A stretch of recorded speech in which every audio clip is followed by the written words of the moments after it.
indoor classes were how we started. Parkour Generations pretty much started with the indoor classes here at Mobley, and there were outdoor classes as well, but mostly indoor classes. And it's pretty much like I mentioned to you earlier, our bread and butter. We have a lot of students come here. On average, I would say between 200 to 300 a week. They are not based on pure parkour. A lot of pure traceurs would come along and think that it's not really holding to the roots of parkour. But what we are trying to do here is build up people's strength. We're trying to work on endurance, stamina. The classes, I believe they're about 8 years now, 7, 8 years they started. They started even before we were Parkour Generations, before the company formed. And we're actually celebrating our 5th birthday this weekend. So the company's been going for 5 years, but we've actually been doing the class for a lot longer.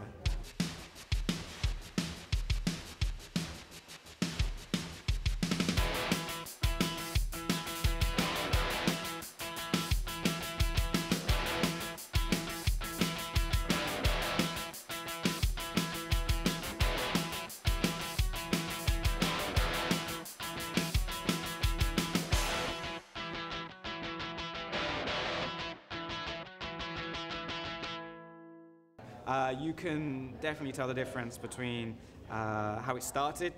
Pretty much you had to hunt high and low for a class. You know, most people didn't know even what parkour was. And even if you did know what it was incredibly difficult to find a class. I mean, right in the heart of London, there was a single class going once a week. So, and now we have classes every single day. Usually more than 1, 2, sometimes 3 classes a day, every day of the week now. I think a lot of people enjoy the fact that it's something they can do anywhere. It's not to compete against anybody except for yourself, and anybody, no matter what background or what your health status is like, anyone can work with parkour, anyone can do anything.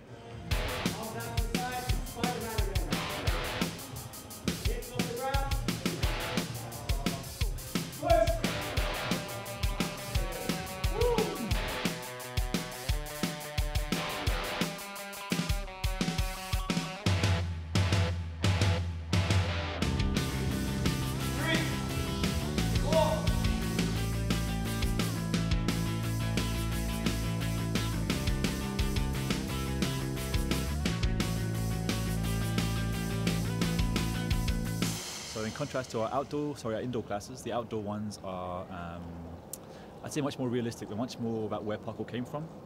It's more concrete, it's more rails. Everything's real, everything's hard.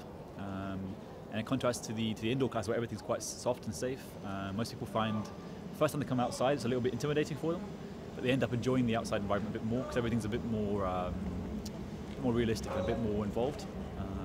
So usually the students start indoors because they're not too sure, and pretty soon they transition to the outdoor classes afterwards, which is where we want to get them outside and doing the real parkour basically. And the classes are usually split into two groups. We have a more experienced group and a less experienced group, so the beginners have a place to start and actually get involved too. We also want to keep pushing the more experienced guys and get them to actually keep increasing their level and ability. Usually they're attracted to parkour in the beginning from just the physical aspect, so they think it's impressive, they love it, they think it's great, looks exciting, looks like quite new and fun. So that's usually what draws them into it, but what keeps them is usually that philosophical background, that kind of side of it. So always progressing, always finding ways to face your problems and overcome obstacles. And they usually find the confidence they get from the classes kind of carries across to their everyday life too. So by facing a jump that was seemed impossible to you, by just going through a process of repetition and practice and this and that, and when it comes to a problem in everyday life, it means that they can kind of go through the same process of facing it rather than avoiding it. It usually gives them a lot more confidence in their everyday life.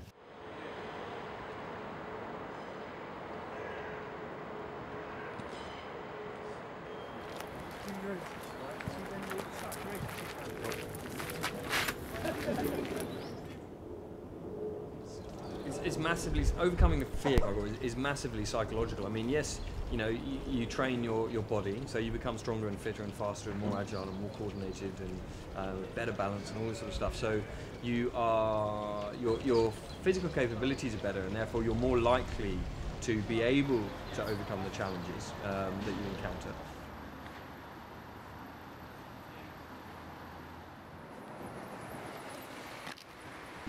Eventually you'll come up against psychological barriers that are stopping you from moving, stopping you from doing things, because you know your body doesn't want to get hurt, and it thinks that, because it hasn't done these things for if ever for years, you know, since you were a kid basically, your body is sort of, your mind is sort of saying, don't do that, you're gonna get hurt. So you have to overcome that.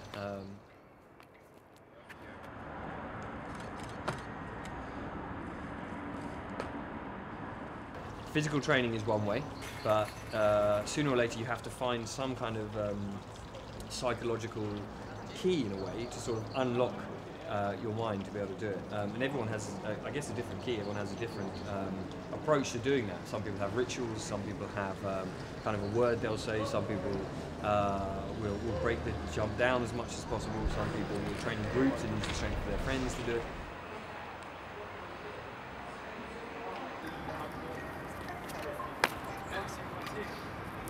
And the more you practice, the more you become quicker at that process, and quicker at dealing with the fear. You become very familiar with the fear and realise that it is just something you can understand and get around and get over and get past. So the more you train, it becomes like a friend, you know, and you know the fear is going to be there, but your process of dealing with it is very quick now.